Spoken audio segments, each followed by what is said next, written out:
O momento que vive o Botafogo, a forma com que ele joga e a forma com que ele imprime pressão em cima dos adversários, principalmente Palmeiras e Flamengo, nas últimas vitórias recentes, a gente já pode apontar que o Botafogo é a terceira força futebolística do país.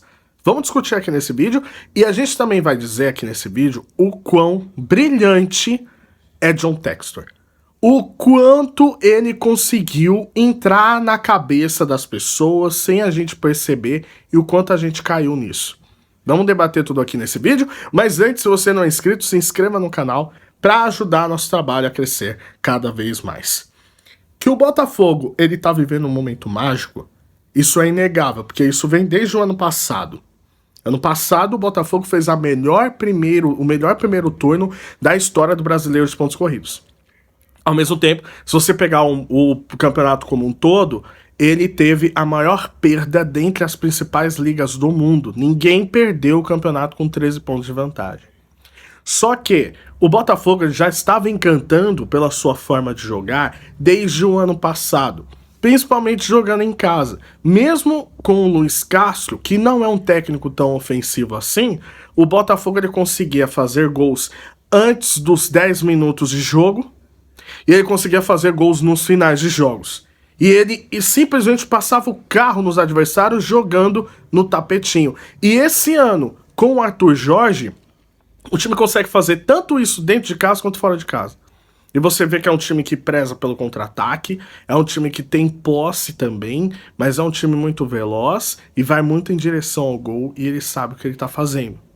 Então, isso faz com que a força do Botafogo seja renovada, a força do Botafogo ela seja temida de novo e os torcedores eles comprem o barulho de que o nosso time pode, tá? Ao ponto de que o time consegue fazer isso dentro e fora de casa, ele consegue bater de frente com Palmeiras e Flamengo, tá? Você vê o Botafogo indo longe no Campeonato Brasileiro, você vê o Botafogo já em oitavas de finais da Copa Libertadores. Ele poderia ter ido mais longe na Copa do Brasil, mas pega um adversário que também é muito competente na mão do Rogério Ceni, como é o Bahia. Mas você vê que tem um projeto ali. Desde quando o John Textor assumiu a SAF, o torcedor ele fica muito esperançoso, porque é um cara, quer queira ou não, muito experiente. Ele já tem SAFs como o Crystal Palace, ele tinha, no caso, tem o Lyon. Então você vê que é um cara que tem conhecimento de futebol europeu que ele imprime no Brasil. E aí você vê o tipo de contratação que ele tá fazendo, como por exemplo trazendo o Luiz Henrique, colocando o Alan, que era da Lazio, que fez uma das maiores campanhas ali na Europa, e ele consegue colocar no Botafogo a maior contratação da história até outro dia do futebol brasileiro, que é o Luiz Henrique. Você vê o elenco, o jeito como ele tá jogando, cara, é absurdo. E aí como ele pega o Palmeiras duas vezes, bate no tapetinho, né? No caso no Newton Santos. E agora, a vitória recente contra o Flamengo por 4-1, cara, você vai ligar o sinal de alerta, você vai falar, não, tem alguma coisa aqui. Não é possível que a gente não coloque o Botafogo hoje como uma das forças do futebol brasileiro. Se alguém ainda tem dúvida, é só pegar as atuações. Eu não tô dizendo que ele vai passar contra o Palmeiras no Brasileirão, na Copa Libertadores, mas você vê que tem um caminho ali. E o que muda em relação à equipe do ano passado, muito é a questão do mental.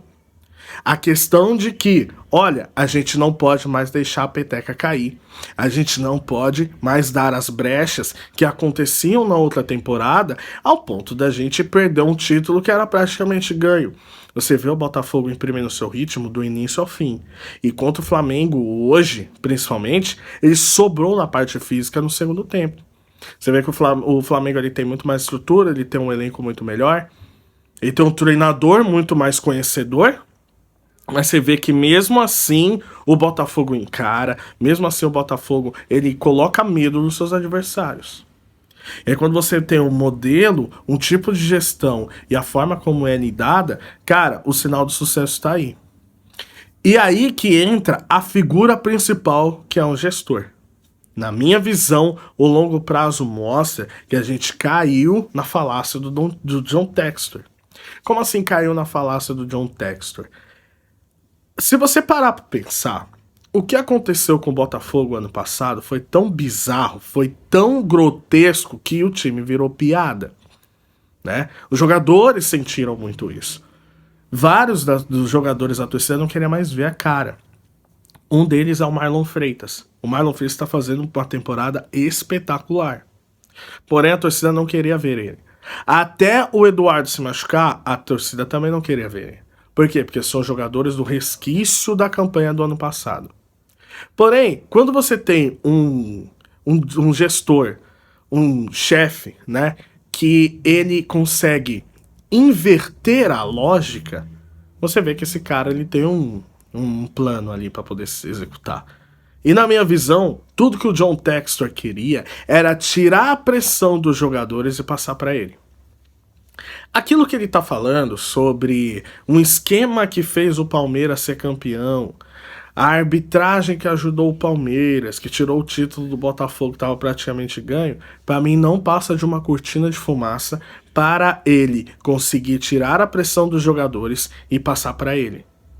Passando para ele, o que acontece? A torcida não vai lá cobrar o Marlon Freitas, a torcida não vai cobrar o Eduardo, a torcida não vai cobrar o Tiquinho, a torcida vai cobrar ele.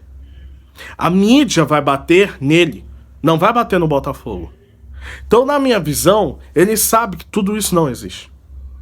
No fundo, a gente sabe que o futebol brasileiro tem uma mutreta ali. Mas é muito difícil você comprovar. Como foi, por exemplo, no esquema da máfia de apitos em 2005, que causou sérios danos ao Internacional, não fazendo ele ganhar o Campeonato Brasileiro e fazendo o Corinthians ser campeão. Não tô falando que o Corinthians foi quem solicitou isso, mas a máfia do apito é uma das maiores vergonhas do futebol brasileiro, mas foi uma investigação séria, foi uma investigação comprovada que afastou de vez o árbitro, que foi o Wilton Pereira de Carvalho, alguma coisa assim. Agora, quando você só simplesmente fala que não tem nada, que alguém tá manipulando, que você mostra um software e tudo, ele sabe que isso é blefe. Ele sabe que isso gera assunto, que isso gera engajamento e gera debate. Só que ele sabe mais que todo mundo que isso tira o foco dos jogadores, tira o foco do elenco e passa para ele. Então, automaticamente, o John Textor ganha o quê? Tempo.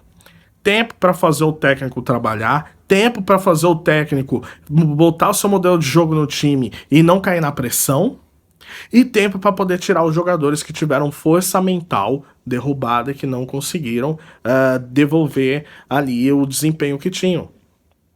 Ou seja, jogadores que não conseguiram se recuperar do trauma que passaram. Um deles, por exemplo, foi o de Plácido, foi o Vitor Cuesta, né? Então, os jogadores que ficaram marcados por conta disso acabaram saindo do elenco. Já parou para pensar nisso? E aí, você dá tempo de contratar outros jogadores mais experientes e deixa o time sem pressão. A torcida não tá batendo nos jogadores, cara. A torcida vai lá e bate no presidente. A mídia vai lá e bate no presidente. Então, pra mim, isso é uma sacada, que ele já sabia que isso ia acontecer. Por quê? Porque antes dele ficar falando isso, ali em janeiro, quando o Botafogo tava disputando o Carioca, o Botafogo não tava bem, você via que a torcida tava de mal com o time, entre aspas. Então, quando você começa com essa narrativa, ele puxa pra ele. A partir daí, ele contrata outros jogadores, contrata o Arthur Jorge e as coisas andam. Então, John Textor foi um gênio no que ele tentou fazer. Toma um monte de processo, a Leila processando ele, outros presidentes processando ele, que é na cassação dele, mas ele conseguiu, cara. E isso mostra que o Botafogo ele tem plenas condições de longo prazo ele tentar disputar, pelo menos futebolisticamente, com o Palmeiras e o Flamengo. Economicamente é um pouco difícil, por quê? Porque o Botafogo não tem o potencial de faturamento como os outros dois.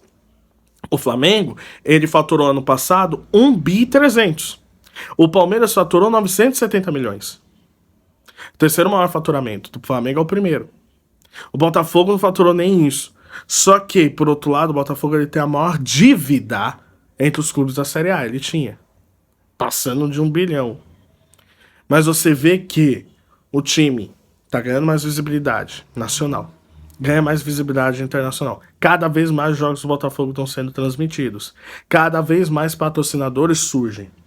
e jogadores do Botafogo sendo cotados para a seleção brasileira, como é o caso do Luiz Henrique. Então isso valoriza mais o clube, isso valoriza ainda mais a marca Botafogo, fazendo com que ele fature mais.